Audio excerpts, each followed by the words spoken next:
Hello everyone, this is Charlene, and I wanted to do a video on a method that I use to make some pots, some planters. I use Dollar Tree baskets. These I got from the Dollar General. They're $3 a pop. I bought 3 of these baskets, and they have plenty of holes in them, so I'm not going to put any holes in the bottom so the drainage will come out on the side. I use baskets and landscape fabric. Grab your scissors, and I just do a very quick measuring, which basically I just kind of measure the full size or just kind of fold the landscape fabric over the entire basket, fold it in, kind of roll it out in half so one end meets the other end, and then I cut a little extra off to make sure it fits the basket, fold it in half, and then cut the half, cut along the folded end. So I have 2 pieces of landscape fabric. And then I put the landscape fabric into the basket and clip the ends so that the fabric stays in place. And I just make sure that it gets all the way down to the bottom. Clip it in, and then I take the second piece of landscape fabric and I turn it in the opposite direction just to make sure I have full coverage for the basket. So I have 2 layers of landscape fabric, and that way there's airflow, there's drainage, but the soil's not coming out and it doesn't dry up too fast. Now you will have to water these a bit to make sure that the soil doesn't dry out too fast, but it works. I've used this method to grow strawberries. I've used this method to grow tomatoes, and it saves you a lot of money. I'm just cutting off the excess of the landscape fabric. I have found that if you have too much excess hanging over, you create a little spot for spiders and slugs to hide out. And so these are the red onions that I grew from seed, and I grew them in small pots, and then I transplanted them into this bigger pot. So I have quite a few onions in here. So it's time to take these out. Actually, it's past time to take these out. I waited just a little bit too long.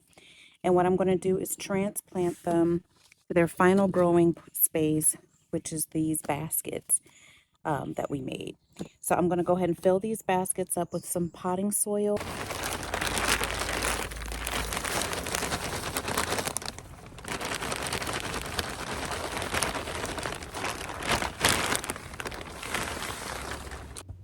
Now, to the potting soil, I'm adding a few amendments. I'm throwing in some compost, some worm castings, and also a little plant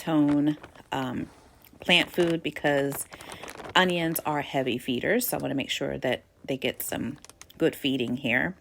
And then I'm going to water in this mix. I'm just kind of mixing that all up. Water it in, get the soil good and wet, and then I'm going to go ahead and transplant in my onions. I'm not being entirely too gentle, but I'm being gentle enough. Look at these roots. They look gorgeous. They look so good. And so I am going to pull these off one by one and plant these in. And what I'm trying to do is just save the roots. I am being a little gentle with the root, but not overly precious. Look at those roots. They look gorgeous. And then I'm digging a hole just enough to plant the roots in, and then cover them back in not too tight, but let them get the roots in, and just kind of going through that. And I'm trying to leave maybe about 3 inches or so of space in between each one so that the onions have room to bulb out and grow.